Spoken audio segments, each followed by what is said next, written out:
The iron collar gleamed dully in the scorching Wyoming sun, a band of tarnished copper that marked Naya as property. She stood in the center of Fort Bridger's dusty Main Street on July 15, 1872, her wrists bound with coarse rope, her body rigid with the knowledge that this was the third time in 2 years she had been sold like livestock. The auctioneer, a pot-bellied man named Clarence Polk, with tobacco-stained teeth, rattled off her supposed qualities as though she were a mare being evaluated for breeding. Strong back, good with basic tasks, young enough to bear years of labor. The bidding would start at $50. Naya kept her dark eyes fixed on the dusty ground, refusing to look at the men gathered in a loose semicircle around her. She had learned that showing defiance only made things worse, that the slightest spark of resistance could earn a backhand or worse. But inside, behind the carefully constructed wall of numbness she had built over 24 months of degradation, a small flame of rage still burned. She would rather die than belong to another man who thought money gave him dominion over her body and soul. $50 came the first call from a merchant with greedy eyes and soft hands. 60 countered a rancher whose reputation for cruelty preceded him like a stench. Naya's stomach turned. She calculated her chances of running, but with her wrists bound and the collar marking her as owned property, she would not make it 10 feet before someone dragged her back. The territory had laws about runaways, and those laws were not written to protect women like her. $100. The voice cut through the bidding like a knife through silk, deep and steady, and somehow different from the others. The crowd parted slightly, and Naya saw him for the first time. He was tall, perhaps 27 years old, with sun-weathered skin and dark brown hair that needed cutting. He wore the practical clothes of a working cowboy, dusty denim pants, a chambray shirt with the sleeves rolled up, worn leather boots, and a hat that had seen better days. What struck her most were his eyes, a clear hazel that looked directly at her face, not at her body, not at the collar, but at her as though she were actually a person. It was a look she had not received in so long that it almost hurt. The auctioneer's eyes lit up with undisguised greed. $100 from Ethan Bridger. Do I hear 110? The crowd fell silent.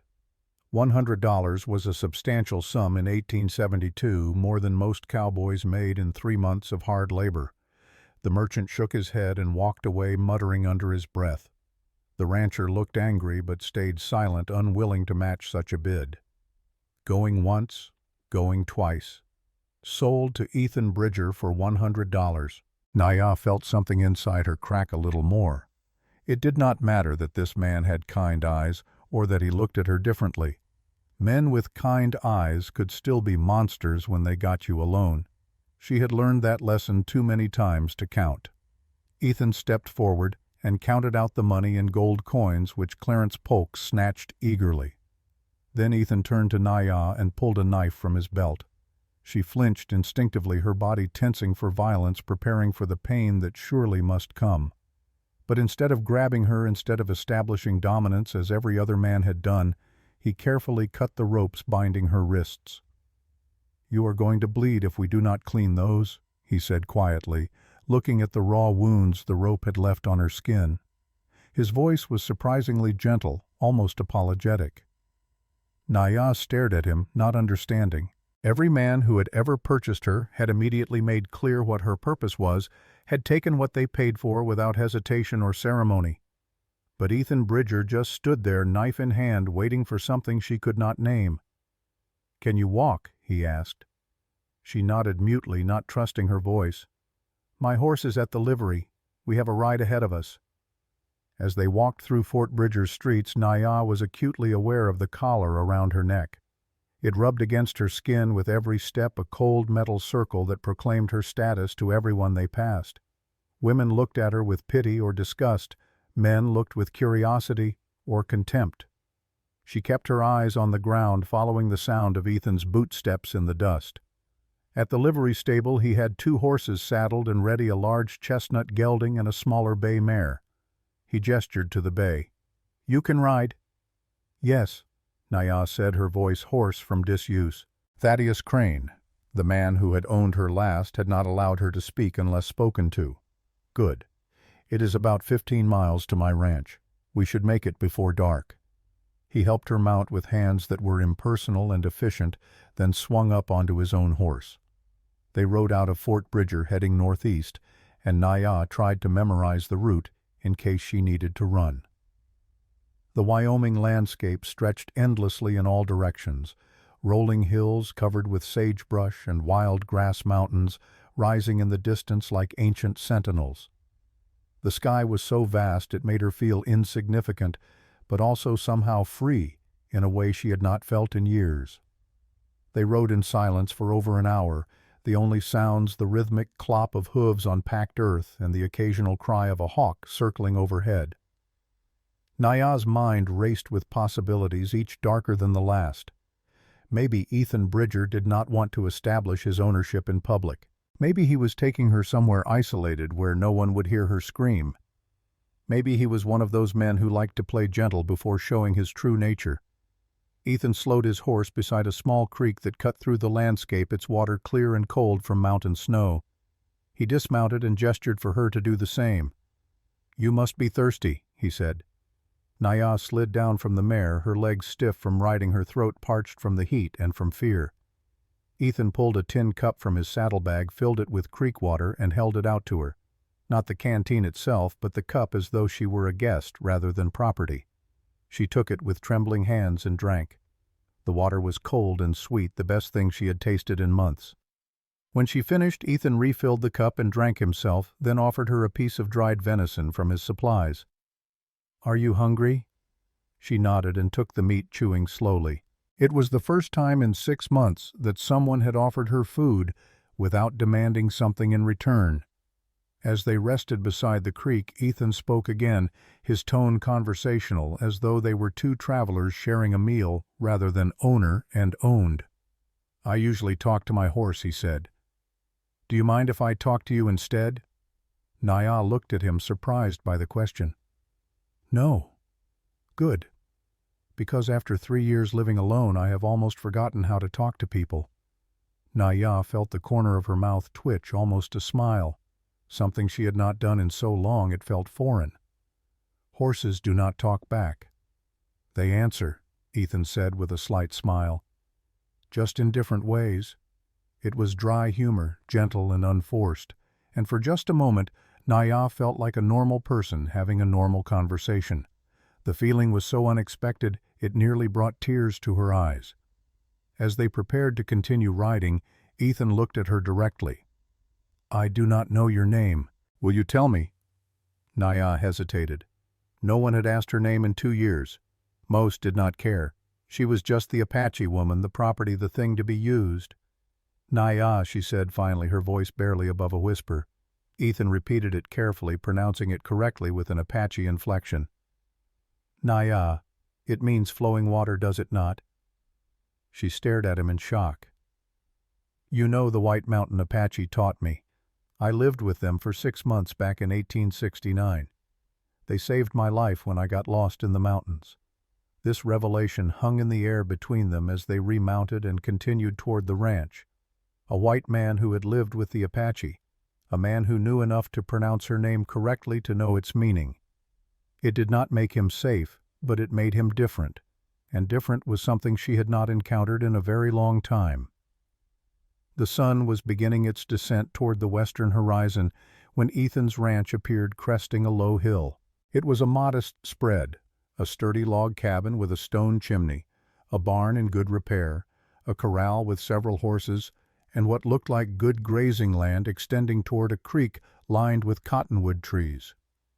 It was not grand, but it looked well-maintained and honest, the kind of place built by hard work rather than inherited wealth. They dismounted in front of the barn, and Ethan took both horses to unsaddle and brush down. Naya stood awkwardly, not sure what was expected of her. In her previous situations, the rules had been made brutally clear within the first hour. Here she had no framework to understand what was happening. "You must be hungry," Ethan said as he led the horses into the barn. "There is food in the cabin. Go ahead and eat whatever you want. I will be in shortly." Naya walked slowly to the cabin, half expecting a trap, but the door opened easily. Inside, she found a single large room with a stone fireplace, a bed in one corner, a table with 2 chairs, shelves lined with supplies, and a small kitchen area with a cast-iron stove. It was clean and organized, the home of someone who took care of what they had. She saw only one bed, and her stomach clenched with familiar dread. She found bread, cheese, and dried meat on the shelves, along with a jar of preserved peaches that made her mouth water. She had not eaten a full meal since the previous day, and her hands shook as she cut slices of bread and cheese. She was still eating when Ethan came in carrying metal cutters and a small leather pouch. "Let me see that collar," he said, setting the tools on the table. Naya stopped chewing, her body going rigid. Every instinct screamed at her to run, but there was nowhere to go. She had learned long ago that running only made the punishment worse. Ethan must have seen the fear in her eyes, because he held up his hands, palms out, a gesture of peace. "I am just going to cut it off. That is all. I promise you I am not going to hurt you." "Men always say that," Naya whispered. He looked at her for a long moment, and she saw something like pain cross his face. "I know, and I know you have no reason to trust me. But I am asking you to let me do this one thing. After that, if you want to leave, I will give you money and a horse, and you can go wherever you want. But I need to get that damned collar off your neck." Naya did not believe him about letting her leave, but she also knew she had no real choice in the matter. Slowly she approached him and tilted her chin up, exposing the collar. Her heart hammered so hard she thought it might burst from her chest. Ethan positioned the metal cutters carefully, his hands steady and sure. "This might pinch a little, but I will be as quick as I can. Hold still." The sound of metal shearing through metal was loud in the quiet cabin. Naya felt pressure against her throat, uncomfortable but not painful, and then suddenly the collar fell away in 2 pieces, clattering onto the table. The absence of weight around her neck was so sudden and strange that she gasped, her hand flying to her throat to touch bare skin. There was a deep indentation where the copper had pressed into her flesh for 6 months, the skin red and slightly swollen, but the collar was gone. "There," Ethan said quietly. He picked up the severed collar with an expression of disgust. "Wait here." He walked outside, and Naya stood frozen, her fingers exploring the indentation the collar had left. She heard the sound of digging, and when she went to the door she saw Ethan in the fading light using a shovel to excavate a deep hole near the edge of his property. He dropped the collar pieces into the hole and buried them, packing the earth down firmly as though he were interring something evil that should never see daylight again. When he came back inside, his hands were dirty and his expression was grim. "That is done. You will never wear anything like that again." Naya felt tears prick her eyes, and she turned away quickly, not wanting him to see. She had taught herself not to cry years ago because tears only made men feel more powerful. But the simple act of destroying that collar, of literally burying it deep in the Wyoming earth, had cracked something in the armor she wore around her heart. "Thank you," she managed to say, her voice barely audible. Ethan washed his hands in a bucket of water by the door. "You should finish eating. Then we need to talk about some things." Naya returned to the table, but her appetite had vanished. She watched Ethan warily as he sat down across from her, his large frame making the chair look small. He folded his hands on the table and met her eyes directly. "Here is the situation. I bought you today because I could not stand watching you sold to men who were going to use you badly. I know that does not make me a hero. I still participated in a system that treats human beings like property, and I am not proud of that. But what is done, and now we need to figure out what comes next." Naya said nothing, waiting for the other boot to drop. "You can leave if you want." "I meant what I said. I will give you money and a horse and supplies, and you can go to California or back east or wherever you think you might have a chance at a decent life. But I am going to be honest with you. A woman alone on the frontier is vulnerable. You know that better than I do." "What is the alternative?" Naya asked, her voice flat. "You can stay here. I need help running this ranch. It is hard work and I cannot pay much. But you would have a roof over your head, food to eat, and I give you my word that I will never touch you in any way you do not want. You would be an employee, not a slave, not property, a person working for wages." Naya studied his face, looking for the lie. Men always lied about their intentions. But Ethan's hazel eyes were steady and clear, and there was something in the set of his jaw that suggested integrity. She wanted desperately to believe him, but belief was a luxury she could not afford. "What kind of work?" she asked cautiously. "Cooking, washing, mending, helping with the animals when needed. General ranch work. It is not easy, but it is honest. And if I stay, where do I sleep?" Ethan gestured to the bed in the corner. "You take the bed. I will sleep in the barn." "That makes no sense. This is your home, and you are a woman who has been through hell and needs to feel safe." "The barn is fine. I have slept in worse places." Naya felt something unfamiliar stir in her chest, something that might have been hope if she had not learned to kill that emotion long ago. "How do I know you will not change your mind? How do I know you will not come in here one night and take what you think you paid for?" Ethan reached into his pocket and pulled out a small revolver which he placed on the table between them. "You keep this under your pillow.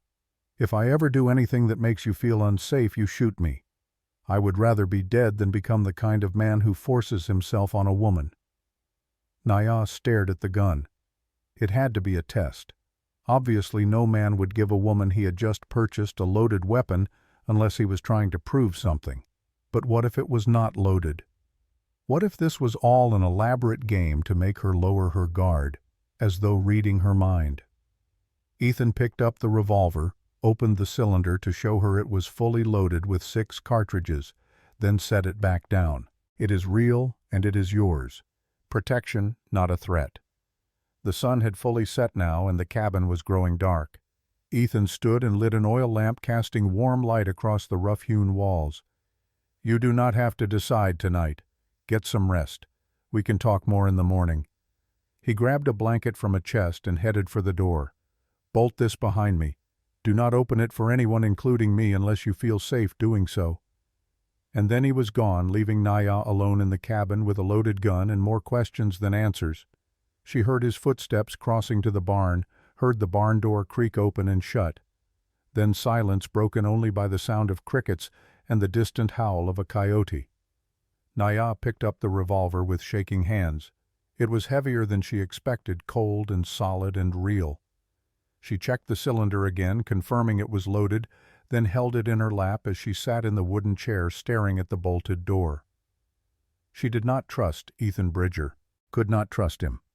Not yet. But he had cut off the collar. He had buried it deep in the earth with the reverence of a man performing a sacred ritual. And that single act had given her something she had not felt in 2 years. The faintest possibility that not all men were monsters. She did not sleep in the bed that night.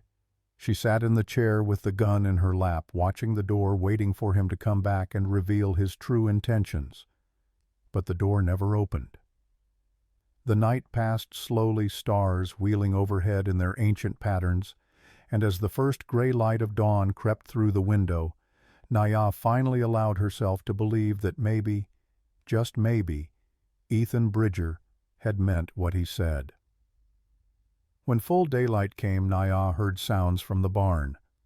The lowing of cattle, the whinny of horses, the general noise of a ranch coming to life. She stood stiffly, her body aching from sitting in the chair all night, and went to the small mirror hanging on the wall. The face that looked back at her was gaunt and hollow-eyed, but the indentation around her neck from the collar was already starting to fade. She touched it gently, marveling again at the absence of that hated weight. A knock on the door made her jump, and her hand instinctively went to the revolver tucked in her dress pocket. "Miss Naya, I am going to leave some water by the door for washing. Take your time. I will be working with the horses if you need anything." She waited until she heard his footsteps retreat before unbolting the door. Outside sat a bucket of clean water still cool from the well and a bar of soap.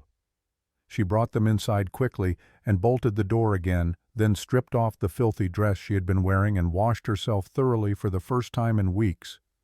The soap smelled like lye and lavender, harsh but clean. She scrubbed away layers of dirt and degradation, wishing she could wash away memories as easily. She had no other clothes, so she had to put the same dress back on, but at least her skin was clean. She braided her long black hair to keep it out of her face and tried to make herself presentable. Then she tucked the revolver back into her pocket, feeling its weight against her hip like a promise, and went outside to find Ethan. He was in the corral working with a young horse patient and gentle, letting the animal come to him rather than forcing compliance. Naya watched from the fence, studying him. He moved with confidence but not arrogance, and when the horse finally allowed him to touch its neck, he rewarded it with soft words and a piece of apple from his pocket. "You are good with horses," Naya said. Ethan looked up and his face registered surprise that she had come out. "Horses are honest. Treat them right, and they will give you everything they have. Treat them wrong, and they will never trust you. There is something pure about that. Is that why you treat people the same way?" He smiled slightly, the first smile she had seen from him. It transformed his face, making him look younger and less weathered. "I try. Do not always succeed, but I try." Naya climbed over the fence and approached slowly the way Ethan had approached the horse. "I have decided to stay for now, but I need some things to be clear." "All right. I do the work you assign and you pay me wages, real wages that I can save. You do not touch me. You do not come into the cabin without knocking. And if you break any of those rules, I leave or I use this." She patted the pocket where the gun rested. "Agreed." Ethan held out his hand. "Do we have a deal?" Naya looked at his outstretched hand for a long moment. Shaking hands was what partners did, what equals did. She could not remember the last time someone had offered to shake her hand like she was a real person. Slowly she reached out and clasped his hand. His grip was warm and calloused and firm without being crushing. "Deal," she said. And so began the careful construction of something neither of them had expected. Trust built slowly over days and weeks, one small gesture at a time. The work was hard, just as Ethan had promised. Naya woke before dawn to start breakfast, spending hours cooking over the wood stove, learning to bake bread in the Dutch oven. She washed clothes in the creek, scrubbing until her hands were raw. She mended torn shirts and pants by lamplight, learning to make neat, tiny stitches that would hold under hard use. But it was honest work, and that made all the difference. When Ethan asked her to do something, it was a request, not a command. When she made mistakes, as she often did in those first weeks, he corrected her with patience rather than anger. And true to his word, he never touched her beyond the occasional accidental brush of hands when passing dishes at mealtime, always accompanied by a quick apology. One morning, about a week after she had arrived, Naya discovered that the fire in the stove had gone out overnight. She was trying to relight it when Ethan came in from feeding the animals. "Sorry, I forgot to bank it properly last night," he said, moving toward the stove. But Naya had already coaxed flames from the embers using the Apache method her mother had taught her, building a small teepee of kindling that caught quickly. "You already got it going?" Ethan said, genuinely impressed. "Where did you learn that technique? Apache teach daughters survival first," Naya said. Her English was improving daily from their conversations, though she still spoke with careful deliberation. "The White Mountain people taught me something similar. Your way is more efficient." It was a small compliment, but it meant more to Naya than he could know.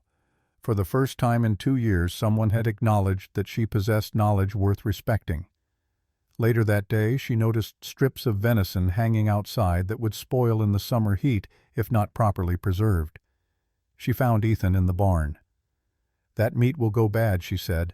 "I can make it into jerky." "You know how I am, Apache," she said, and for the first time there was a note of pride in her voice. "Then please show me."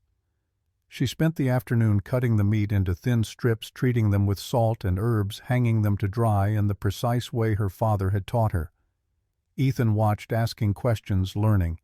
The reversal of roles with her as teacher and him as student felt strange but good. 3 days later, 3 men rode onto the ranch, just as Naya was hanging laundry to dry. Something about their bearing made her reach instinctively for the revolver she now carried in her apron pocket. She walked quickly to where Ethan was repairing fence posts. "We have visitors," she said quietly. "They do not look friendly." Ethan straightened his face, growing serious. "Go inside." "Ethan, please." "Naya, trust me on this. Go inside and bolt the door." She wanted to argue, but the look in his eyes stopped her. She went inside but positioned herself at the window where she could see and hear what was happening. Her hand closed around the revolver and she made sure it was ready. The three men dismounted in the yard. They were rough-looking, the kind of drifters who made their living on the wrong side of the law. The one in front, a man with a scarred face and cruel eyes, looked around the ranch with the assessing gaze of someone evaluating potential loot. "You must be Ethan Bridger," the scarred man said. "I am. What can I do for you, gentlemen?" "We hear you bought a woman a few weeks back in Fort Bridger. Woman with dark hair. Apache." That right, Naya's blood ran cold. They had come for her. Somehow someone had sent them to retrieve what they considered stolen property. "I bought a woman's labor contract." "Yes," Ethan said carefully. "What business is that of yours?" The scarred man, whose name was Buck Morrison, pulled out a folded paper. "There is a bounty on Apache women who escaped from various situations. $50. This here poster could be describing your woman. She did not escape. She was sold legally at auction. I have the papers." Buck spat tobacco juice into the dirt. "Maybe so. But Jackson Crane, nephew of the man who owned her last, says you might have taken advantage of his uncle's death. He wants to talk to you about returning his property. The woman is not property. She works for me under contract. Tell Crane if he has a legal claim he can take it up with the territorial court." Buck's hand moved toward his gun. "That is not very friendly, Bridger. Crane is not a man you want to cross. And I am not a man you want to threaten on his own land. Leave. Now." The tension stretched taut as a wire. Naya's heart pounded. She could see Ethan's hand near his own pistol, could see the calculation in Buck's eyes. Then from the window she did something she had never done before. She acted. She threw open the door and stepped out, the Colt revolver in her hand, not pointed at anyone but visible. Her voice was steady, stronger than she felt. "I am not running," she said in clear English. "I am here because I choose to be. This man did not steal me. He freed me. And I will not be taken." Buck looked at her, surprise crossing his brutal features. "Well now, the squaw talks, and has a gun. My name is Naya. And yes, I have a gun. Mr. Bridger taught me to use it. So you can tell Jackson Crane that I am not his property. I am not anyone's property, and if he wants to try to take me, he will have to go through both of us." Ethan had moved to stand beside her, not in front of her, but beside her, a subtle statement that they were partners, not savior and victim. Buck and his companions exchanged glances. Whatever they had expected, it was not a defiant Apache woman armed and willing to fight. "Crane will not like this," Buck said finally. "Then Crane can come speak to me himself," Ethan replied.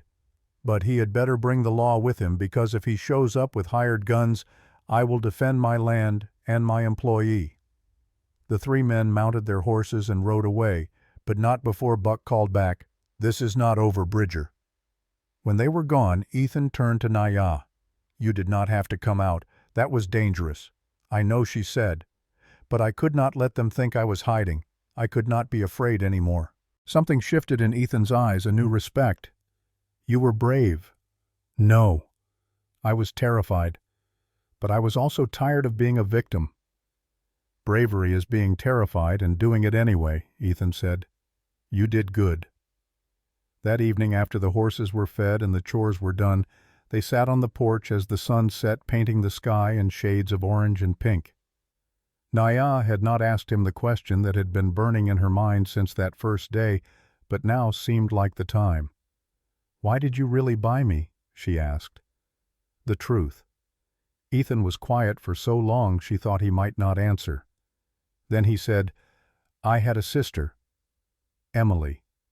She was 2 years younger than me, smart as a whip, full of life. When I was 20 and she was 18, our parents died of cholera. We had no money, no family to take us in. I tried to find work, tried to keep us fed, but it was not enough. Emily got a job in a saloon to help make ends meet. I thought that would be fine. I thought I could protect her." His voice grew rough. "I was wrong. The saloon owner started making demands, said she owed him money for room and board. Before I understood what was happening, he had sold her contract to a man heading to San Francisco. I tried to stop it, got into a fight with 3 of the owner's men. They beat me so badly I was unconscious for 2 days. By the time I could stand again, Emily was gone. I never saw her again." Naya felt tears sting her eyes. "What happened to her I do not know. I searched for 2 years. Went to San Francisco, asked questions, followed every lead. But she had disappeared into that world where women vanish and nobody cares enough to look for them. I think she is probably dead. And I think she died believing I abandoned her when she needed me most." "That was not your fault," Naya said softly. "Maybe not. But I could not save her. So when I saw you standing in that street wearing a collar like an animal, I saw Emily. And I knew I could not walk away. I had to at least try to save one person, even if I was too late to save my sister." They sat in silence for a long time after that, 2 damaged people watching the stars emerge one by one across the Wyoming sky. Naya felt something shift inside her, a subtle rearrangement of her understanding. Ethan Bridger was not rescuing her to be a hero. He was trying to atone for a failure that was not his fault, trying to make sense of a world that had stolen someone he loved. "I am sorry about Emily," Naya finally said. "I am sorry about whatever happened to make you so afraid of trusting people. It was not one thing. It was 1,000 things. You do not have to tell me unless you want to." But surprisingly, Naya found that she did want to tell him. So she did, sitting there in the darkness where she could not see his face clearly enough to watch his judgment form. She told him about her mother's death from illness, about the raid that killed her father and older brother, about being captured by a cavalry officer who sold her to a merchant in Santa Fe. She told him about being transferred from hand to hand like currency, about the men who had used her and discarded her, about Thaddeus Crane, who had seemed civilized on the surface but had been the cruelest of all, a man who enjoyed breaking spirits as much as commanding obedience. When she finished, her voice was hoarse and her hands were shaking. But Ethan did not look at her with pity or disgust. He looked at her with respect, as though she had revealed something brave rather than shameful. "You survived," he said simply. "That takes strength most people do not have. Some days I am not sure survival was worth it, but you are here. You are free of that collar. And tomorrow you can decide what kind of life you want to build. That is worth something. Is it not?" Naya thought about that as she went inside to sleep that night. For the first time since she could remember, she laid down in the bed instead of sitting watch in the chair. She kept the revolver under her pillow, but she allowed herself to close her eyes and drift into something approaching genuine sleep. The weeks turned into months, and a rhythm developed between Naya and Ethan. They worked together seamlessly, anticipating each other's needs, dividing tasks without needing to discuss them. She learned the rhythms of ranch life, the way the seasons dictated the work, the way the land demanded attention and care. He taught her to ride better, to shoot accurately, to track deer through the sage. She taught him that food could be more than fuel, creating meals that made him close his eyes with pleasure. By late August, Naya's English had improved dramatically. She could hold full conversations now, though she still thought in Apache and sometimes had to search for the right words. More importantly, the constant fear that had lived in her chest for 2 years had begun to ease, replaced by something that felt almost like peace. But peace on the frontier was always temporary. 3 days after Buck Morrison's visit, Sarah Chin arrived at the ranch. She was a Chinese woman in her mid-30s who ran a laundry business in Fort Bridger, one of the few establishments that served both white settlers and the occasional native person passing through. Naya had never met her, but Ethan had mentioned her as someone who kept her ear to the ground in town. "Bridger," Sarah said without preamble as she dismounted. "We need to talk." Inside the cabin, Sarah accepted a cup of coffee and got straight to business. "Jackson Crane is hiring more men. He is planning something. Word is he intends to come here within the week." "How many men?" Ethan asked.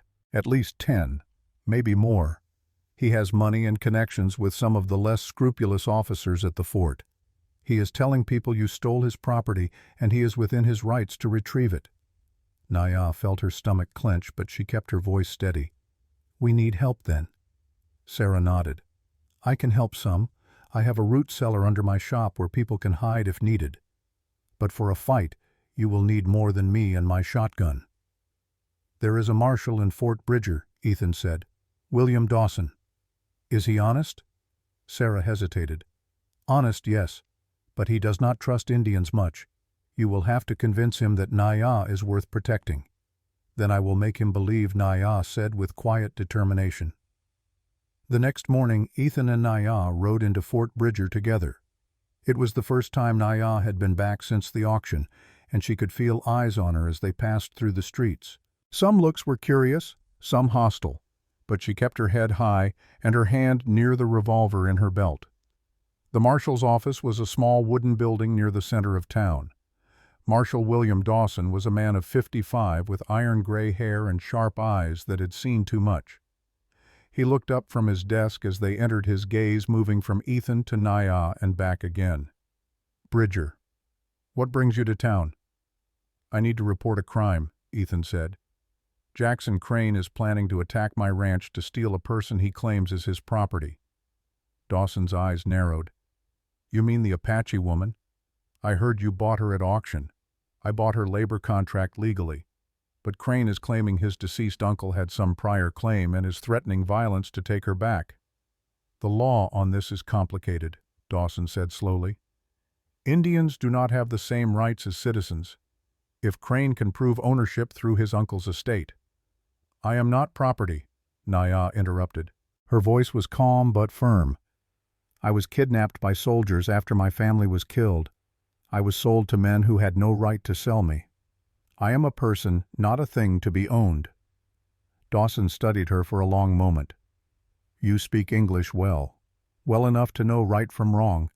Well enough to know that Jackson Crane is a criminal who traffics in human beings. Can you prove that—" "Give me a chance to stand before the community and speak, and I will prove it with my words and my actions." Dawson leaned back in his chair. "I have been investigating Jackson Crane for 6 months. The man is involved in land fraud, bribery, and yes, I suspect human trafficking. But I do not have enough evidence to arrest him. If you can get people to listen to speak up, that might change things." "Then I will speak," Naya said, "but I need protection while I do it. If Crane attacks the ranch before I have that chance, there will be no one left to testify." Dawson was quiet for a moment, clearly wrestling with his own prejudices and his sense of duty. Finally he said, "If Crane attacks, fire 3 shots in rapid succession. I will hear it from town and come with deputies. But understand this, I am doing this because I want Crane, not because I am convinced of your legal standing." "That is enough," Ethan said. "For now." As they left the marshal's office, a woman approached them on the street. She was perhaps 55 with kind eyes and work-worn hands. Clara Thompson owned the general store and had a reputation for fairness. "Miss," she said to Naya, "I heard what happened at the auction. I heard you are working for Bridger now of your own choice." "Yes," Naya said cautiously. Clara pulled a wrapped package from her bag. "This is fabric, good cotton. I thought you might want to make yourself a proper dress. A woman deserves to have nice things." Naya took the package, emotion tightening her throat. "I have no money, no need. Women help each other. That is how we survive out here." It was such a simple gesture, but it meant everything. Naya had been treated as less than human for so long that this basic kindness from a stranger nearly broke her. "Thank you," she managed to say. Later that day, as they rode back to the ranch, they found an old man waiting by the corral. He was Apache, his weathered face marked with the years, his long gray hair braided in the traditional way. Ethan recognized him immediately and dismounted with obvious respect. "Red Sky," he said, using the man's English name. "It is good to see you. Ethan Bridger. I heard the White Mountain man who learned our ways now protects one of the people." "Samuel Red Sky." Walking Bear turned to Naya and spoke in Apache, "Daughter of the Chiricahua. I knew your father Nashota. He was a good man." Naya's breath caught. You knew my father, I am White Mountain. He was Chiricahua. But we are all Indi, all the people. When I heard you had been taken, I searched for you for 2 years. Now I find you here with this man who once lived among us." The old man's presence was like a benediction. He examined Naya carefully, then placed his hand on her head in blessing. "You have endured much. Your father would be proud that you did not break. Now you must do more than survive. You must fight. Jackson Crane has 10 men, Ethan said. We need to be ready when he comes." Red Sky smiled, showing teeth worn by time. "I am old, but I know how to set traps. The Apache do not need large numbers to win battles. We need intelligence and terrain. This I can provide." Over the next 3 days they prepared. Red Sky taught them to dig shallow pits near the approaches to the cabin, covering them with branches that would not hold a man's weight. Sarah Chen brought small charges of blasting powder carefully measured that could be used to create noise and confusion. Naya practiced with the Colt until she could hit a tin can at 30 paces 8 times out of 10. The training sessions with the revolver became a daily ritual. Each morning after the chores were done, Ethan would set up targets and Naya would practice. Her accuracy improved steadily, but more importantly, her confidence grew. The gun was no longer just a symbol of protection. It was a tool she knew how to use. On the 3rd day of practice, as Naya reloaded after a particularly good series of shots, Ethan said, "You are a natural at this, better than most men I have seen." "My father taught me to use a bow when I was 7 years old," Naya replied. "He said Apache women must be able to defend themselves and their families. A gun is just a different kind of weapon. Your father sounds like he was a wise man." "He was." Naya's voice grew quiet. "He would not recognize me now. I have become someone he never imagined I would need to be." "I think he would be proud," Ethan said gently. "You did not break. That takes strength, he would understand." While they prepared for Crane's attack, Red Sky worked methodically around the property.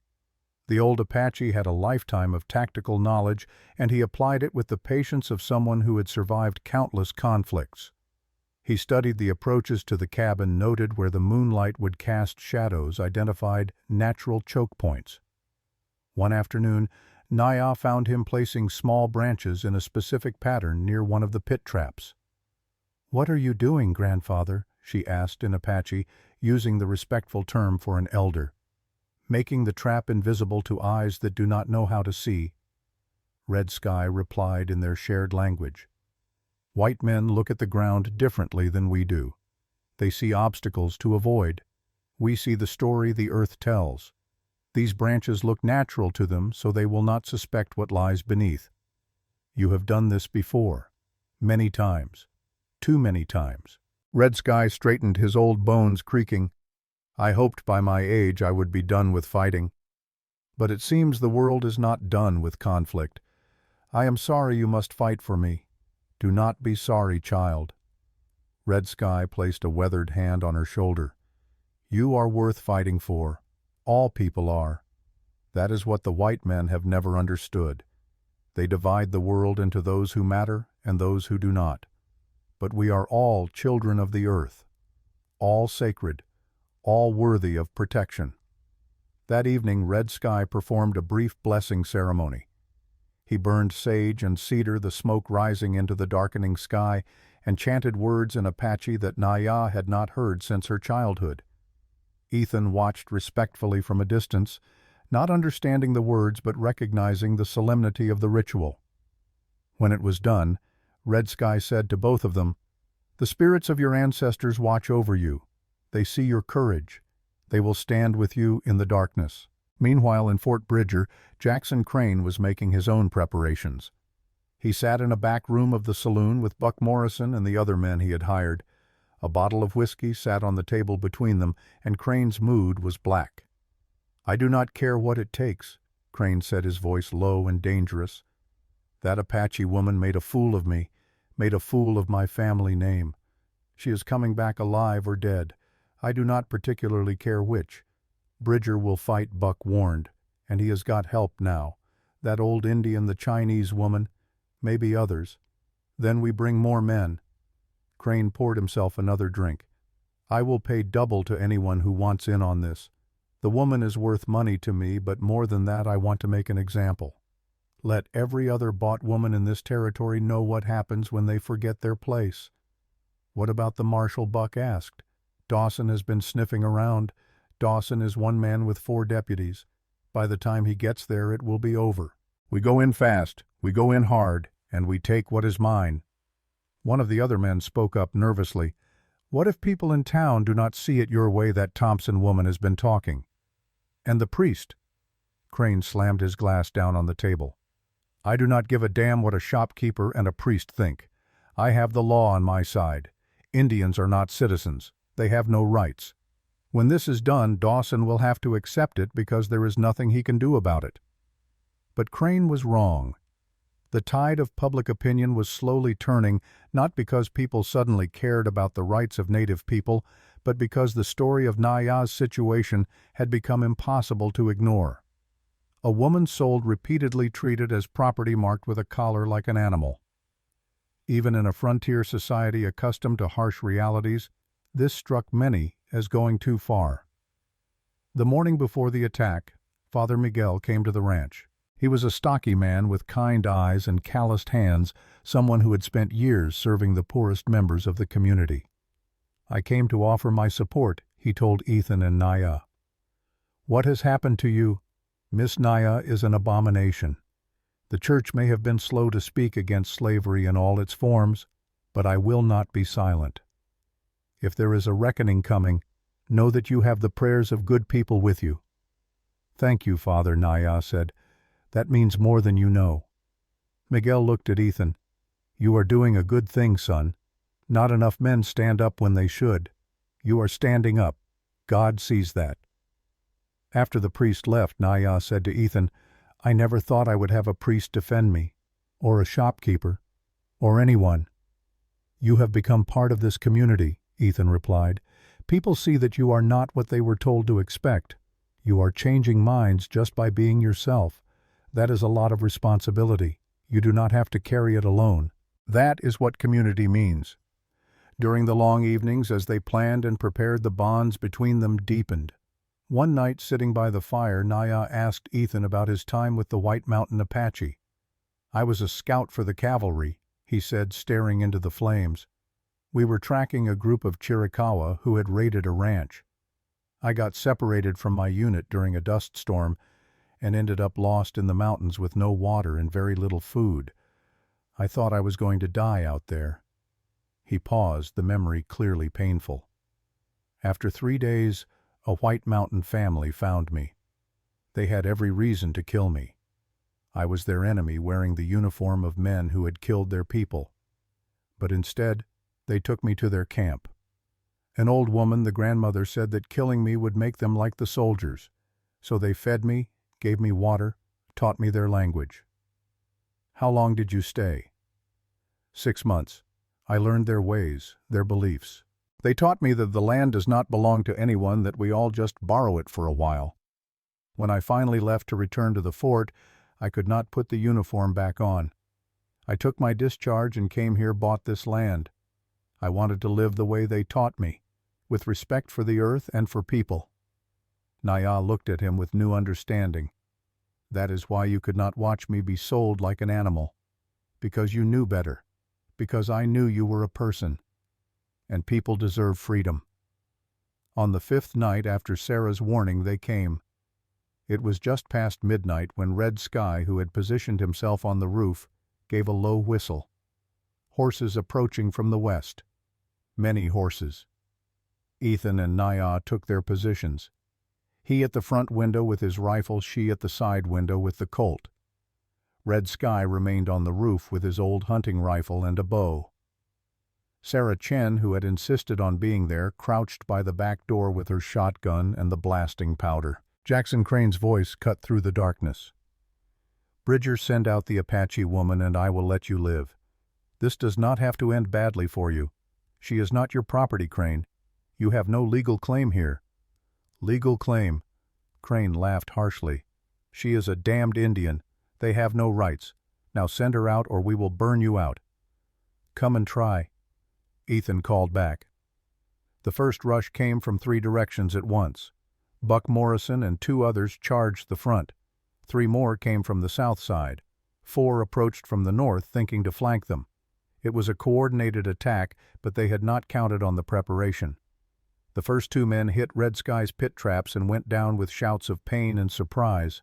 Sarah lit the fuse on a small powder charge and tossed it toward the southern group. The explosion was not large enough to kill, but the noise and flash sent horses rearing and men cursing. Naya fired carefully from her window, aiming for legs and arms rather than center mass. She hit 1 man in the thigh and another in the shoulder. Ethan's rifle cracked twice, and 2 more of Crane's men went down. 1 did not get up. From the roof, Red Sky's arrows flew silently, finding marks with the accuracy of a lifetime's practice. Within 5 minutes, half of Crane's force was wounded or incapacitated, and the others had fallen back to regroup. "You are all dead," Crane screamed from the darkness. "You hear me? Dead." That was when they heard it. 3 gunshots in rapid succession from Ethan's rifle, the signal to Marshal Dawson, and in the distance the answering sound of multiple horses heading their way at a gallop. Marshal Cumming, someone in Crane's group, shouted. Jackson Crane was not a man who gave up easily, but he was smart enough to know when a fight was lost. "We are not done, Bridger. Not by a long way." Then he and his remaining men retreated into the night. Marshal Dawson arrived 10 minutes later with 4 deputies. They found the wounded men, found the evidence of the attack, found Crane's abandoned gear. Dawson's face was grim as he surveyed the scene. "Where is Crane?" "He ran when he heard you coming," Ethan said. "Then I will find him, and this time I will have enough evidence to make charges stick." He looked at Naya. "You fought tonight. You protected yourself and others. That takes courage." "I did what I had to do," Naya said simply. In the days that followed, the story of the fight spread through Fort Bridger and the surrounding ranches. The details grew with each telling, but the core remained true. An Apache woman and a cowboy, along with an old warrior and a Chinese laundress, had fought off 10 armed men. It was the kind of story the frontier loved. More importantly, it made people think. Clara Thompson began speaking openly about how Naya had been trafficked. Father Miguel Rodriguez, the Catholic priest, gave a sermon about treating all people with dignity. Doc Patterson, who had tended the wounded attackers and heard their confessions, spoke to Marshal Dawson about what he had learned. Within 2 weeks, Jackson Crane was arrested. The news of Crane's arrest spread through Fort Bridger like wildfire. Sarah Chen closed her laundry for an hour to come to the ranch and tell them personally. Marshal Dawson had found Crane in the saloon drunk and boasting to anyone who would listen about how he would make Bridger pay. The deputies had taken him without a fight, though Crane had screamed threats and obscenities all the way to the jail. More importantly, 2 of Crane's hired men, faced with their own charges, had started talking. They implicated Crane in a web of crimes that went far beyond the attack on Ethan's ranch. Land fraud, bribery of cavalry officers to look the other way during illegal transactions, and most damningly, a network of trafficking that had moved dozens of Native women and Chinese immigrants through the territory over the past 5 years. Doc Patterson, who had treated the wounded attackers, had heard confessions that he felt duty-bound to report to the marshal. Men in pain often sought absolution, and what they said painted a picture of systematic abuse and exploitation. The community began to come together in a way that surprised everyone. Clara Thompson organized a petition supporting Naya's right to testify. Over 50 people signed it, including several prominent ranchers and business owners. Father Miguel spoke from the pulpit about the sin of treating human beings as property regardless of their race or origin. Even some of the cavalry officers at the fort, disgusted by the corruption of their colleagues, began cooperating with Marshal Dawson's investigation. For Naya, the change was almost overwhelming. She had spent 2 years being invisible, being nothing, being property. Now people greeted her on the street. Women asked her opinion on matters of cooking and sewing. Men tipped their hats respectfully when she passed. It was not universal. There were still those who glared or muttered slurs. But the balance had shifted. One evening, sitting on the porch with Ethan, as had become their custom, Naya said, "I do not know how to be this person everyone expects me to be." "You do not have to be anyone but yourself," Ethan replied. "That has always been enough." "But what if I fail? What if I stand up in that courtroom and cannot find the words? What if the judge does not believe me?" "Then we will try another way." "But Naya, you will not fail. You have already done the hardest part. You survived. You kept your humanity when men tried to take it from you. Standing up and telling the truth will be hard, but it is not harder than what you have already endured." Naya looked out at the land that had become home, at the place where the copper collar lay buried beneath 4 feet of Wyoming earth. She thought about the girl she had been before the soldiers came, about the woman she had been forced to become, and about the person she was slowly growing into now. She was not sure yet who that person would be, but for the first time in years, she felt like she had the freedom to find out. "The trial is in 3 weeks," she said. 3 weeks to prepare to face the man who wanted to own me. 3 weeks to prepare to show the world that you cannot be owned." Ethan corrected. "There is a difference." "Yes," Naya said softly. "There is." Within 2 weeks of the attack, Marshal Dawson's investigation bore fruit. Jackson Crane was arrested not at his home where he might have fortified himself, but in a saloon where he thought he was safe. The charges were numerous: conspiracy to commit murder, assault with intent, human trafficking, land fraud, and bribery of federal officers. The trial was set for mid-October, and Naya was named as a key witness. The night of October 14, 1872 was clear and cold, with a full moon hanging low over the Wyoming landscape. Inside the cabin, Ethan, Naya, and Red Sky sat in tense silence, waiting. Sarah Chen had positioned herself in the barn with her shotgun and the remaining blasting powder. Every weapon was loaded, every trap was set, and now there was nothing to do but wait for Jackson Crane to make his move. Naya's hands were steady as she checked the Colt revolver for the 3rd time that hour. The fear was still there, coiled tight in her chest, but it no longer paralyzed her. She had learned over the past months that fear and courage could exist in the same moment, that being afraid did not mean being helpless. "How long?" she asked quietly. Red Sky, who had positioned himself near the window with the best view of the western approach, tilted his head slightly. "Soon." Men like Crane think the hours just after midnight are when their enemies sleep deepest. They are creatures of habit and arrogance. "Let them come," Ethan said. His voice was calm, but Naya could see the tension in his shoulders the way his hand rested near his rifle. "We are ready." The sound when it came was subtle at first. The faint jingle of bridles, the soft thud of hooves on packed earth. Red Sky held up his hand, fingers spread. 10 riders, maybe more. They were trying to be quiet, but horses were never truly silent. "Positions," Ethan said softly. Naya moved to the southern window where she had the clearest sight lines to the approaches Red Sky had identified as most vulnerable. Her mouth was dry, but her hands remained steady. She thought of her father teaching her to draw a bow, his patient voice saying that panic made you miss, that calm made you deadly. The principle was the same with a gun. Jackson Crane's voice shattered the night silence. "Bridger, I am giving you one last chance. Send out the Apache woman, and this ends peacefully. You can keep your ranch, your life, everything. Just give me what is mine." Ethan's reply was firm and clear. "She is not yours. She is not anyone's. Leave now and maybe the law will go easy on you." Crane's laugh was ugly. "The law. I am the law out here, Bridger. I have judges in my pocket, officers who owe me favors. That woman is property and I am taking her back, one way or another."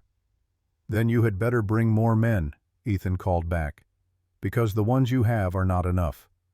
There was a moment of silence, and then Crane's voice came again, colder now. "Burn them out. All of them."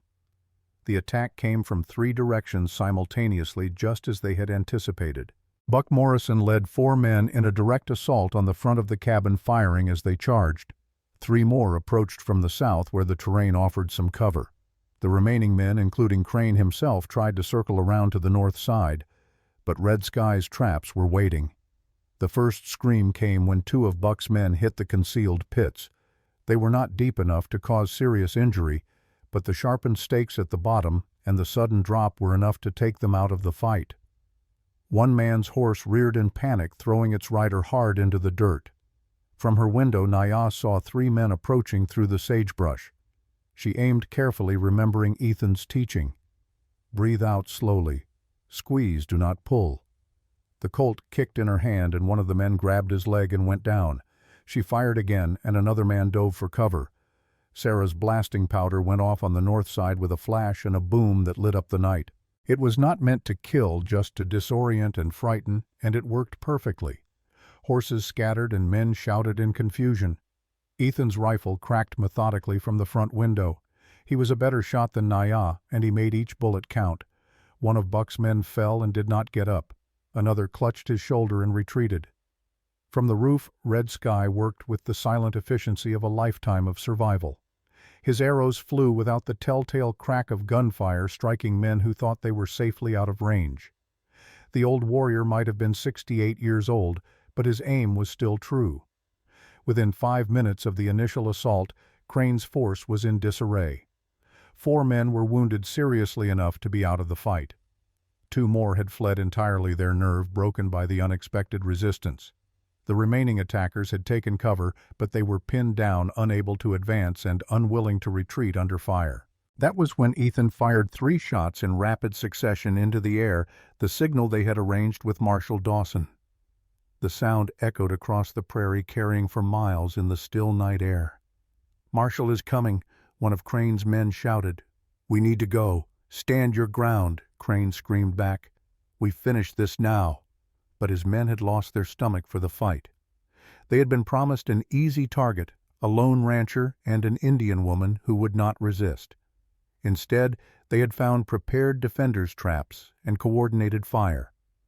2 more men broke and ran, spurring their horses toward town. Buck Morrison, bleeding from a wound in his thigh, called out to Crane, "This is done, Jackson. We have lost. We need to leave before the marshal gets here." "No." Crane's voice was ragged with fury and desperation. "That woman is mine. I will not let some jumped-up cowboy take what belongs to my family."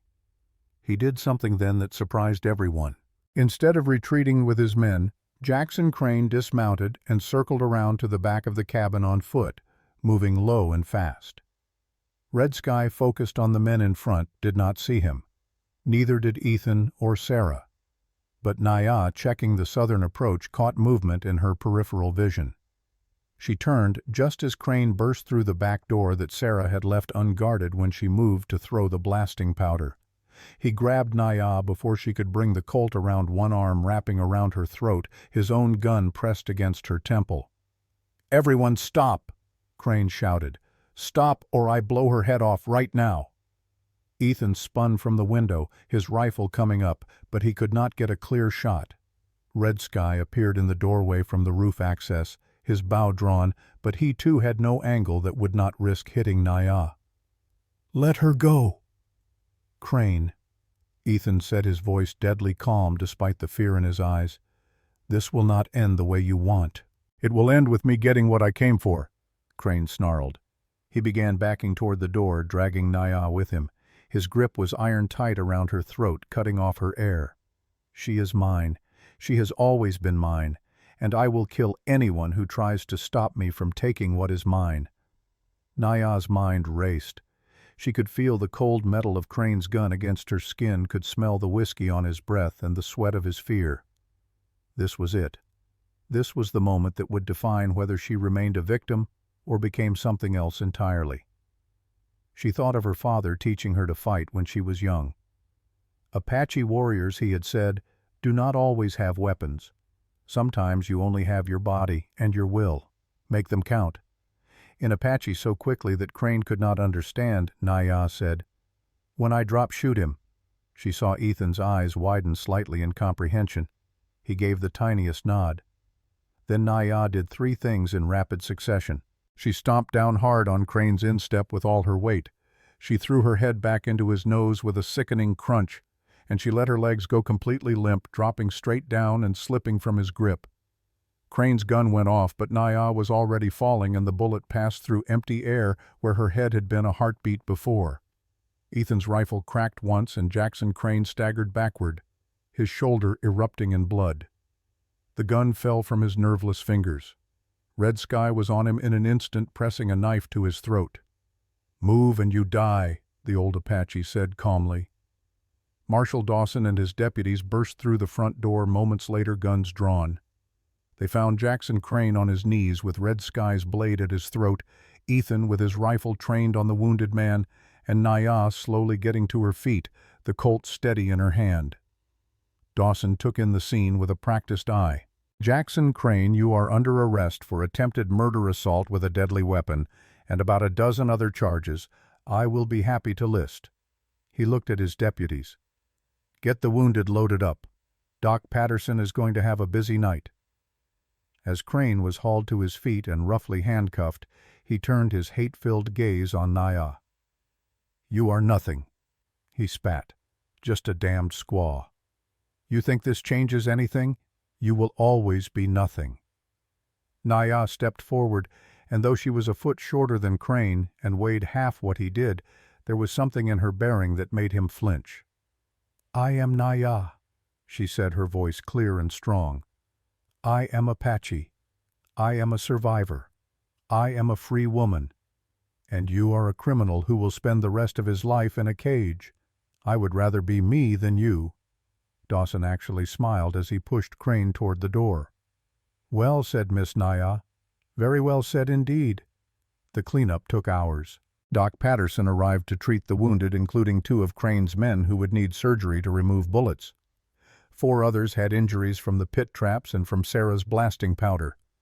Buck Morrison's broken leg would heal, but he would walk with a limp for the rest of his life. 1 man had died from Ethan's rifle shot, and while that weighed heavy on Ethan's conscience, Dawson assured him it was a clear case of self-defense. As dawn broke over the prairie painting, the sky in shades of pink and gold, the last of the wounded had been carted away, and the last of the prisoners had been secured. Sarah Chen sat on the porch steps, her shotgun across her knees, looking exhausted but satisfied. Red Sky had climbed down from the roof and was methodically checking his arrows, salvaging those that could be used again. Ethan and Naya stood together near the spot where the copper collar was buried, watching the sun rise. Neither of them had slept, and they would not sleep for hours yet, but there was a profound sense of peace settling over the ranch despite the violence of the night. "Is it really over?" Naya asked quietly. "The fighting part is," Ethan replied. "There is still the trial. Still people who will not want to accept what happened here. But Crane is finished. His men are scattered or captured. You are safe." "We are safe," Naya corrected. "You fought too. You risked everything. You are worth the risk."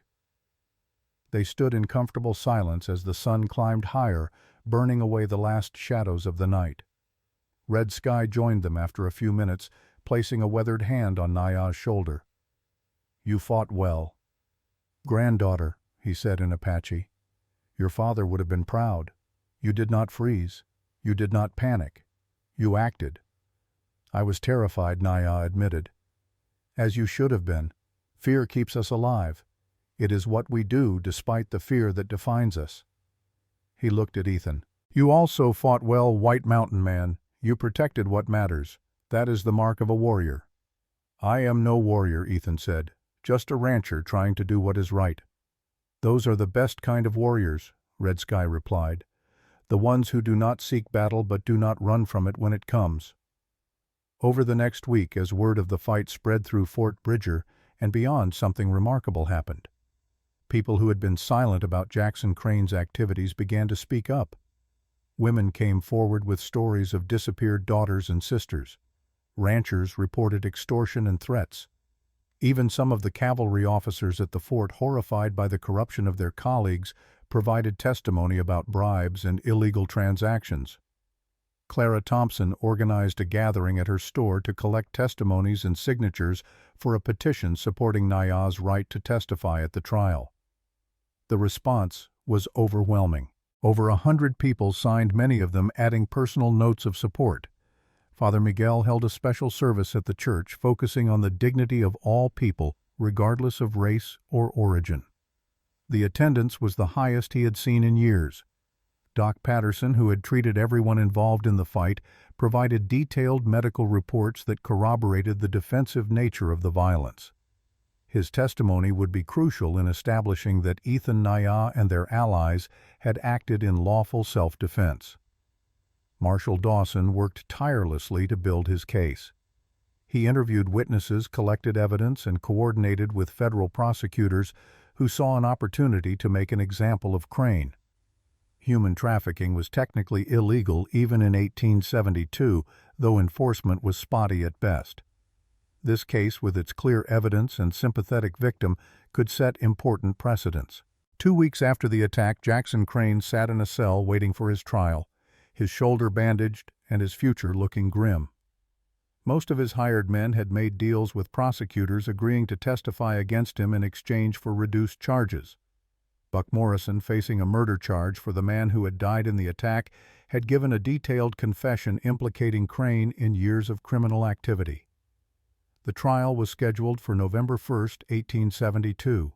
Naya would take the stand and tell her story in front of a judge, a jury, and a courtroom full of spectators. It was the moment she had been preparing for, the chance to speak her truth publicly and force the system to acknowledge her humanity. But first, there was healing to be done. The cabin needed repairs where bullets had splintered wood. The pit traps needed to be filled in. The routine of ranch life needed to resume because life always went on even after violence. On the evening of October 28th, 3 days before the trial, Ethan and Naya sat on the porch as had become their custom. The air was crisp with the promise of winter, and the stars overhead were brilliant in their multitude. "Are you ready?" Ethan asked. "No," Naya said honestly, "but I will do it anyway. You will be magnificent. You have already proven that." Naya looked at him. This man who had bought her freedom with $100 and then given her the space to reclaim herself. "You know, when you cut off that collar, I thought it was just a gesture. I did not believe it would change anything. I thought you would turn out like all the rest. And now I know that one person really can change everything. You gave me a chance to be human again. That is a gift I can never repay. You do not owe me anything," Ethan said firmly. "You never did. Everything you have accomplished, you did yourself. I just removed an obstacle." "You did more than that," Naya said softly. "But I will not argue with you. Not tonight." They sat together in comfortable silence, two people who had found in each other something neither had been looking for: partnership, respect, the beginning of something that might, given time and trust, become love. But that was for later. For now there was a trial to face and justice to pursue. The copper collar remained buried beneath 4 feet of Wyoming earth, rusting into nothing, while above it, Naya prepared to stand and speak her truth to the world. The courtroom in Fort Bridger was packed on the morning of November 1, 1872. Every bench was filled, and people stood along the walls, craning their necks to see. Word of the trial had spread throughout the territory, and settlers had come from ranches 50 miles away to witness what many were calling a turning point in frontier justice. Naya sat in the front row beside Ethan, wearing the dress she had made with Clara's help. It was simple, but dignified, the blue cotton bringing out the darkness of her eyes. Her hair was braided in the Apache way, a quiet assertion of her heritage. Around her neck, instead of the copper collar that had marked her as property, she wore nothing. Her throat was bare, and the indentation left by months of captivity had almost completely faded. Judge Samuel Morrison, no relation to Buck Morrison, was a stern man of 65 who had a reputation for fairness and an intolerance for corruption. He had read the case files thoroughly and had expressed private disgust at what he found. Now he sat at the bench, his gavel ready as the bailiff called the court to order. Jackson Crane was brought in wearing shackles, his face pale and his shoulders still bandaged. He looked diminished somehow, stripped of the arrogance that had once defined him. His lawyer, a nervous young man from Cheyenne, shuffled papers and avoided eye contact with anyone. The charges were read: conspiracy to commit murder, assault with deadly weapons, human trafficking, land fraud, bribery of federal officers, attempted kidnapping. The list went on, each count more damning than the last. "How does the defendant plead?" Judge Morrison asked. "Not guilty on all counts," the lawyer said, his voice barely above a whisper. The prosecution, led by a federal attorney named Robert Hayes, who had traveled from Denver specifically for this case, rose to present his opening statement. He was a tall man with graying hair and the bearing of someone who had argued many cases and won most of them. "Your Honor, members of the jury," Hayes began, "this case is about more than one woman's suffering, though that suffering is real and documented. This case is about a systematic pattern of abuse and exploitation that has operated in this territory for years. Jackson Crane believed himself above the law because of his money and connections. He believed he could buy and sell human beings with impunity. We are here to prove him wrong." Over the next 2 hours, Hayes methodically built his case. He called Doc Patterson, who testified about the injuries sustained during the attack on the Bridger Ranch, and provided medical evidence of Naya's treatment under Crane's uncle's ownership. He called Marshall Dawson, who detailed the investigation and arrest. He called several of Crane's former associates who, facing their own charges, testified about the trafficking network and the bribes paid to corrupt officials. Then, just before the lunch recess, Hayes called Naya to the stand. The walk from her seat to the witness box felt impossibly long. Every eye in the courtroom was on her, and Naya could feel the weight of their expectations, their curiosity, their judgment. Some faces were sympathetic, like Clara Thompson and Father Miguel. Others were hostile people who resented having to treat an Apache woman as though her testimony mattered. Naya placed her hand on the Bible and swore to tell the truth. Then she sat, folding her hands in her lap to keep them from shaking, and waited for the questions to begin. Hayes approached with a gentle expression. "Please state your name for the record." "My name is Naya. I am Chiricahua Apache." "And how old are you, Naya?" 21 years old. "Can you tell the court what happened to you in the spring of 1870? Naya took a breath and began to speak. Her English was clear now, with only the slightest accent. "My family lived in the mountains of what you call Arizona Territory. We were not at war. We were simply living. In April of 1870, cavalry soldiers attacked our camp. They killed my father and my older brother.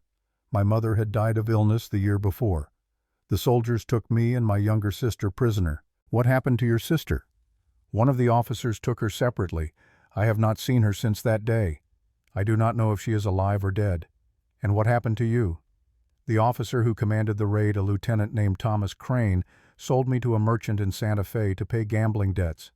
That man used me for 6 months, then sold me to another man when he tired of me. That man lost me in a card game. The winner brought me to Wyoming and sold me to Thaddeus Crane, the defendant's uncle." Hayes nodded. "And how did Thaddeus Crane treat you?" "At first he seemed like he would not be as cruel as the others. But when I tried to escape to search for my sister, he caught me. He said I needed to be taught that I was property, not a person. He had a blacksmith make a copper collar and weld it around my neck. He said animals needed to be marked so they would not stray." A murmur ran through the courtroom. Several jurors looked disturbed. "How long did you wear this collar?" 6 months, until Mr. Bridger cut it off the day he purchased my labor contract." "Objection," Crane's lawyer said, standing quickly. "The witness is characterizing a legal transaction as something improper. My client's uncle had every right to discipline his property as he saw fit." Judge Morrison's face darkened. "Overruled. And counsel, I suggest you choose your words more carefully. This court does not recognize the ownership of human beings regardless of their race." Hayes continued. "Naya, when Ethan Bridger purchased your contract at auction, what did you think would happen? I thought he would be like the others. I thought he would use me and hurt me, and I would have no choice but to endure. I had stopped hoping for anything different. But that is not what happened. No. He cut the ropes on my wrists. He spoke to me in Apache, which surprised me. He took me to his ranch and immediately cut off the collar. Then he buried it deep in the earth like it was something evil that needed to be hidden from the sun. It was an Apache practice. He understood. What did he tell you after he cut off the collar? He said I could leave if I wanted. He would give me money and a horse. Or I could stay and work for wages as an employee, not as property. He gave me a gun to protect myself, even from him if necessary. Why did you choose to stay? Because for the first time in 2 years someone asked me what I wanted, and because I saw that he meant what he said. He slept in the barn while I slept in the cabin. He never touched me without permission. He treated me like a person. The defense attorney cross-examined her, trying to shake her testimony, but Naya remained calm and consistent. When he suggested she had been treated well by Thaddeus Crane, she lifted her chin and described in clinical detail the conditions of her captivity, the fear, the degradation. When he implied she had some obligation to Jackson Crane as the heir to his uncle's estate, she said simply, "I cannot be inherited. I am not property. I am a human being." After Naya stepped down, Hayes called Ethan to the stand. He testified about buying Naya's contract, about his intentions about the attack on his ranch. His testimony was straightforward and unembellished, the words of a man who had nothing to hide. Then came Red Sky, who testified through an interpreter about Apache customs and about the significance of burying the collar. Sarah Chen spoke about helping prepare for Crane's attack. Clara Thompson testified about the community's support for Naya. Father Miguel spoke about moral obligations that transcended race and origin. The defense had little to offer. Crane himself chose not to testify, and his lawyer could only argue technicalities about property law and territorial jurisdiction. But Judge Morrison made it clear from his questions and rulings that he considered such arguments morally bankrupt, even if they had some legal standing. On the afternoon of November 3rd, after 2 days of testimony, the jury retired to deliberate. They returned in less than 3 hours. Has the jury reached a verdict? Judge Morrison asked. The foreman, a rancher named Thomas Webb, stood. "We have your honor. On all counts, we find the defendant guilty." Jackson Crane's face went white. His lawyer slumped in his chair. A cheer went up from the gallery, quickly silenced by the judge's gavel. "Order, order in this court." Morrison waited for silence, then turned his stern gaze on Crane. "Jackson Crane, you have been found guilty of crimes that shock the conscience. You treated human beings as commodities. You corrupted officials and perverted justice. You attempted murder to protect your criminal enterprise. This court sentences you to 25 years at hard labor in the territorial prison. You will also forfeit all property and assets to pay restitution to your victims. May God have mercy on your soul, because this court has none." As Crane was led away, still protesting his innocence, Naya felt Ethan's hand close gently around hers. She looked at him and saw tears in his eyes. "It is done," he said quietly. "You are free, truly free." Outside the courthouse, people pressed around them. Clara hugged Naya tightly. Father Miguel offered a blessing. Marshal Dawson shook Ethan's hand and congratulated them both. Sarah Chen, ever practical, suggested they all go to the hotel for a proper meal to celebrate. But as the crowd began to disperse, an old Apache woman approached Naya. She had been sitting in the back of the courtroom, and Naya had not noticed her during the trial. The woman's face was deeply lined, her hair completely white, but her eyes were sharp and knowing. She spoke in Apache. "You are Naya, daughter of Nashota." "I am Naya," replied, startled. "I am called White Dove. I knew your mother before she married your father. I have been searching for you and your sister since I heard you were taken." The woman paused. "I have news of Kiona." Naya's heart stopped. "My sister. She is alive. She lives on the Mescalero Reservation in New Mexico. She was bought by a family in Santa Fe, but they were not cruel. When she turned 18, they released her, and she made her way back to the people. She has married. She has 2 children. She speaks of you, often wondering if you still live." Tears streamed down Naya's face. "She is alive. She has children. I thought she was dead. She thought the same of you." White Dove smiled. "Now you can find each other again." The months that followed were a time of healing and growth. Naya wrote letters to the Mescalero Reservation with the help of Father Miguel, who knew Spanish and could facilitate communication.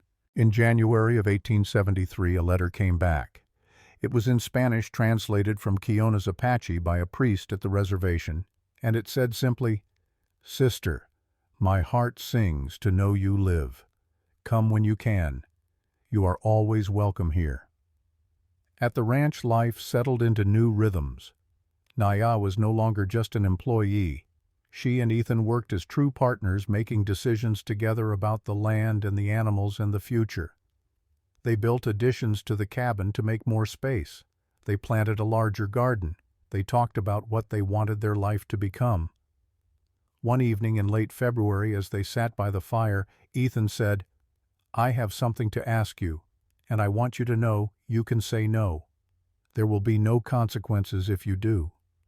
"What is it?" Naya asked. Ethan pulled out a small object wrapped in soft leather. When he unwrapped it, Naya saw a necklace made of cedar wood carved with intricate Apache patterns. Red Sky had made it, Ethan explained, following traditional designs. "This is not a collar," Ethan said carefully. "It is a symbol of partnership among the Apache people. Red Sky said it represents two paths joining to become one while remaining distinct." He paused, his hands nervous. "Naya, will you marry me? Not because you owe me anything, not because you need protection, but because we choose each other, as equals, as partners." Naya looked at the necklace, then at Ethan. A year ago, the thought of choosing to bind herself to any man would have been impossible, but this man had proven himself in 1,000 small ways. He had given her freedom, and then respected it. He had stood beside her, not in front of her. He had asked, always asked, never demanded. "Yes," she said, "I choose you. I choose this life.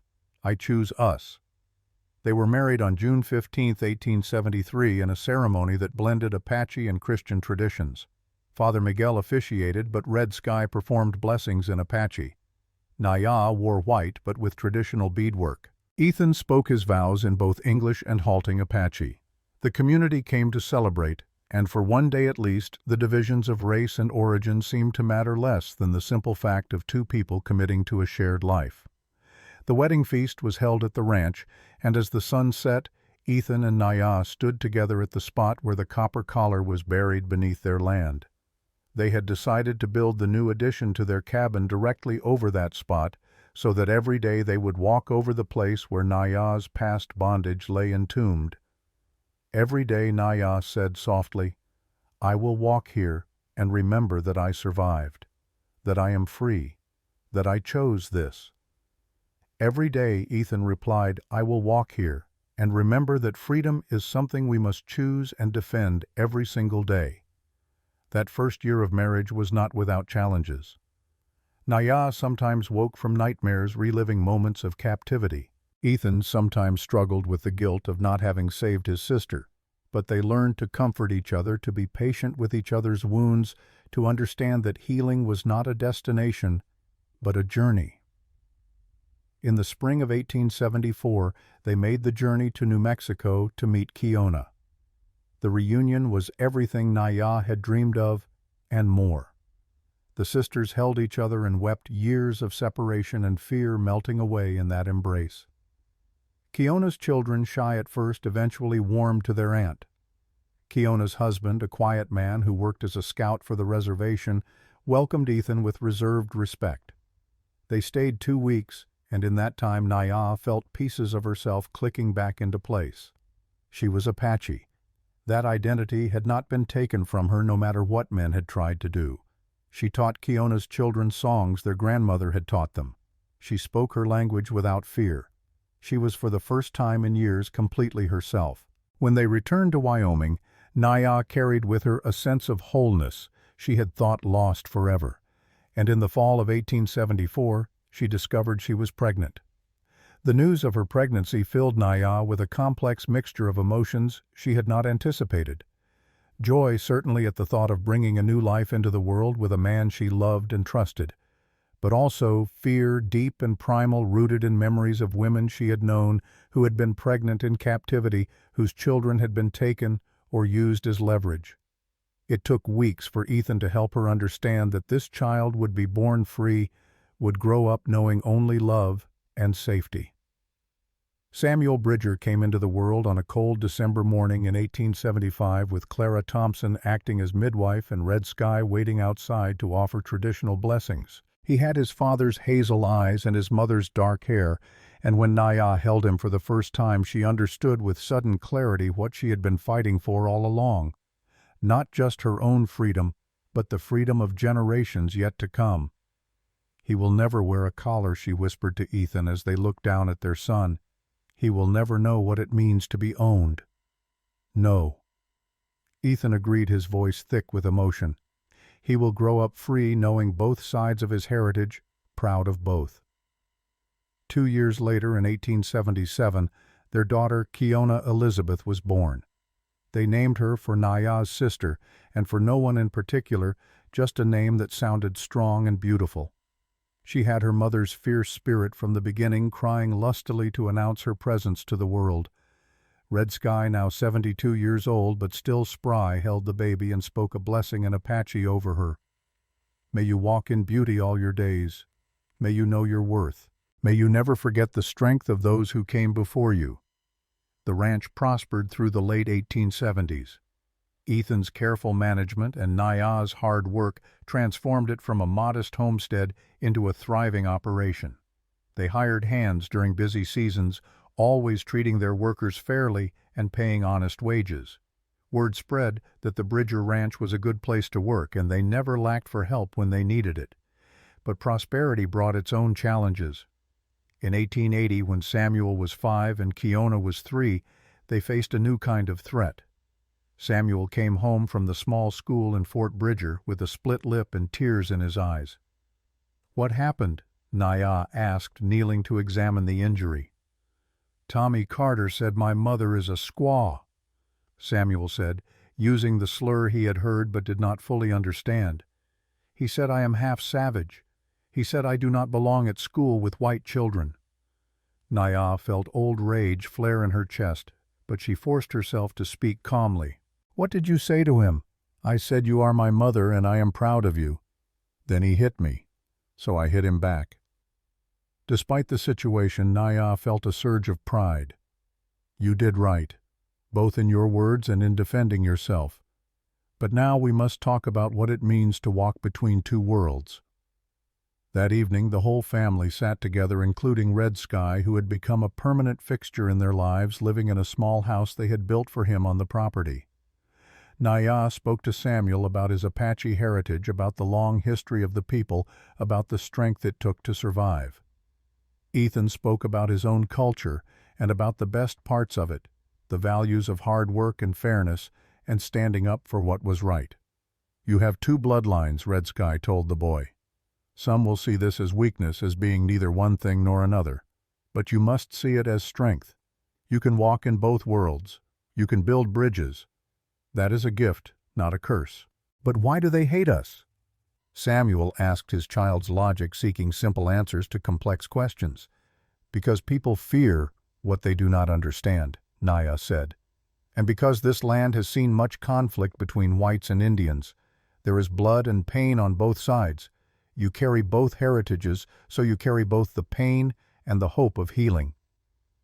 The incident prompted Naya and Ethan to make a decision. In 1880, they would build a proper house larger than the cabin directly over the spot where the copper collar was buried. It would be a house where their children could grow up proud of who they were, where they could invite the community and show that different peoples could live together in mutual respect. The house went up over the summer of 1880, a beautiful 2-story structure with glass windows and a wide porch. On the day they moved in, Naya stood in the main room and looked down at the floor, knowing what lay beneath. Every day, Ethan said, understanding her thoughts, we walk on buried chains. Every day we prove they have no power anymore. Their third child, Thomas, was born in 1883. He was a sturdy boy who loved the horses and the land from his earliest days. While Samuel showed an aptitude for reading and thinking, while Kiona asked endless questions about everything. Thomas was most content when working with his hands, mending fences, caring for animals, understanding the rhythms of the ranch. As the children grew, Naya made sure they learned both their heritages. She taught them Apache language and stories, took them to visit Aunt Kiona in New Mexico, showed them the old ways of tracking and reading the land. Ethan taught them English literature and mathematics, how to negotiate fair deals, how to stand up for themselves in a white-dominated society. The balance was delicate and sometimes painful. In 1885, when Samuel was 10, he came home bloodied from a fight with 3 older boys who had taunted him about his mother. This time he had not won. Naya cleaned his wounds and held him while he cried from frustration and shame. "I hate being different," he said. "I wish I was just one thing." Naya lifted his chin so he had to meet her eyes. "Listen to me. Your differences are not weakness. Your father's people believe in justice and law and building for the future. My people believe in harmony with the land and respect for all living things and the strength that comes from community. You have all of this inside you. That makes you more, not less. But they will always see me as half-breed. Then you prove them wrong by being twice as good, twice as fair, twice as strong. You show them what it means to walk with honor in both worlds." As Samuel grew older, those words took root. He became determined to use education as his weapon against prejudice. He read voraciously, learned history and law, developed a sharp, analytical mind. When he was 15, he announced his intention to become a lawyer. "I want to protect people who cannot protect themselves," he told his parents. "Like you protected Mother." Like Marshall Dawson stood up for what was right even when it was hard. "I want to make laws that treat all people fairly, regardless of their blood." Ethan and Naya looked at each other with pride and a touch of sorrow, knowing their son would face battles they could not fight for him. But they also knew he was strong enough to face them. Samuel left for university in 1890, heading east to study law. Naya cried as she watched him go, remembering the girl she had been at his age, believing she had no future at all. Now her son was going out into the world to make it better. Kiona followed a different path, but one equally driven by purpose. She had watched her mother use Apache remedies to treat minor illnesses and injuries on the ranch, had seen how traditional knowledge could heal. She wanted to combine that with modern medicine, to be a bridge between the old ways and the new. In 1893, she left for a women's medical college in Colorado, determined to become a doctor. Thomas stayed on the ranch, taking over more of the daily operations, as Ethan's joints began to ache from decades of hard work. He had his mother's connection to the land and his father's practical wisdom, and under his management the ranch continued to thrive. In 1895, Samuel, now 20 years old and in his final year of law school, was researching historical cases involving Native American rights when he came across records from New Mexico Territory. While following leads about women who had been trafficked through the Southwest in the 1870s, he found a document that made his heart stop. He traveled home immediately, arriving dusty and exhausted, but with a file folder clutched in his hands. "Mother," he said without preamble, "I think I found Aunt Kiona's sister. Your other sister." Naya, now 47 years old, stared at him in shock. "What?" "There was another girl taken from your camp that day in 1870. Younger than Kiona. The records show she was sold to a mission school in Santa Fe under the name Maria. She eventually made her way to Mescalero, too. She lives there now, not far from Aunt Kiona." 3 weeks later, Naya, Ethan, and Samuel made the journey to New Mexico. The reunion with the sister she had not seen in 25 years, whose existence she had not even been certain of, was overwhelming. The woman who had been a child of 7 when they were separated was now 32, with her own family and her own stories of survival. The 4 sisters, counting Kiona, who Naya had reunited with years before, spent a week together weaving the fractured strands of their family back together. They grieved for their parents and brother, for the life they had lost. But they also celebrated what they had built from the ashes, the families and communities they had created, the strength they had found. On June 15, 1898, Ethan and Naya celebrated their 25th wedding anniversary. All three of their children came home for the occasion. Samuel brought his wife, a fellow law student he had married the year before, and their infant son. Kiona brought her husband, a doctor she had met in Denver, and their two daughters.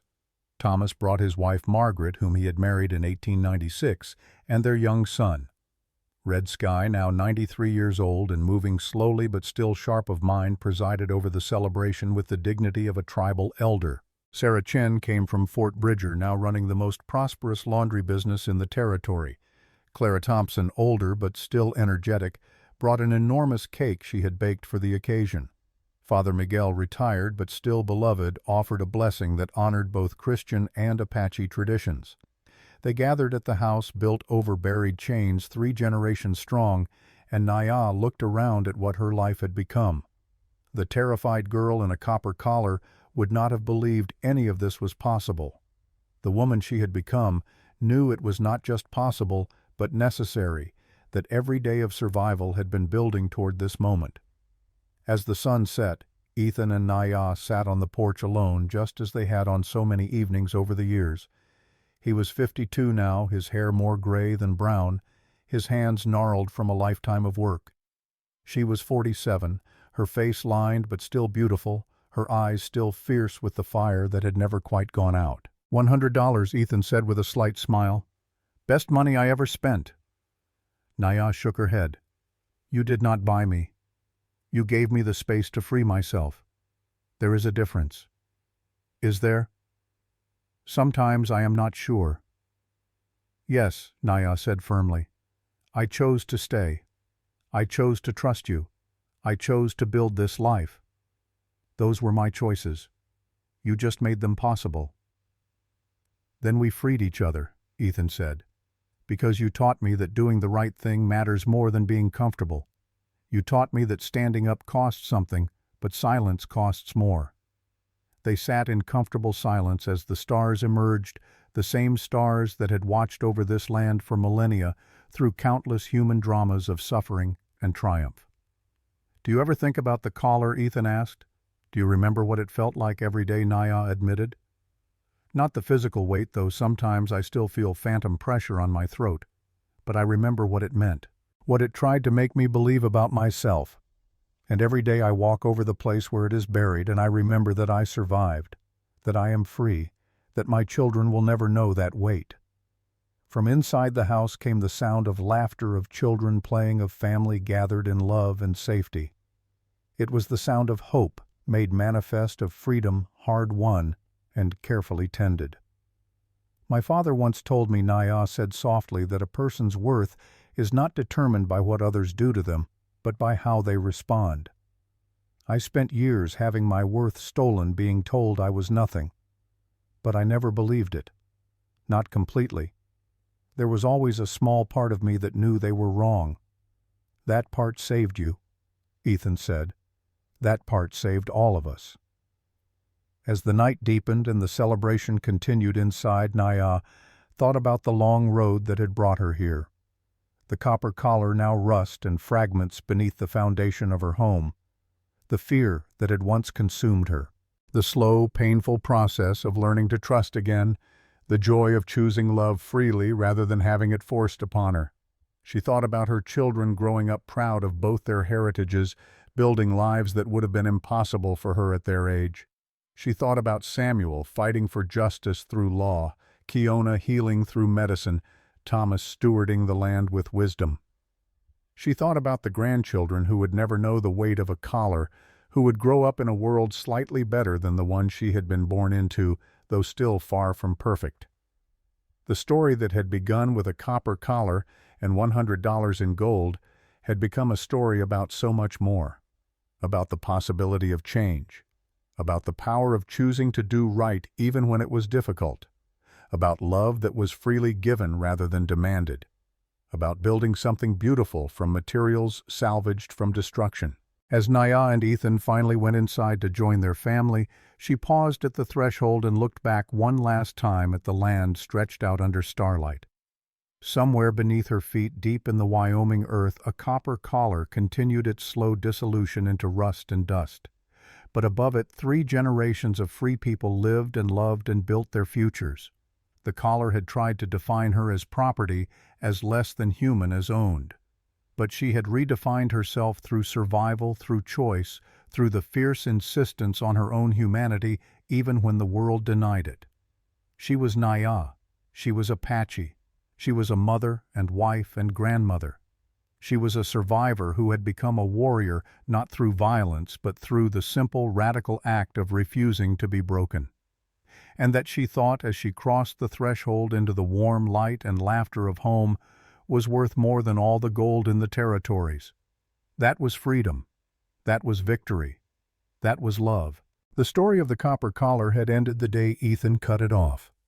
But the story of what came after, the story of healing and hope and building something better, that story would continue through her children and their children and all the generations yet to come.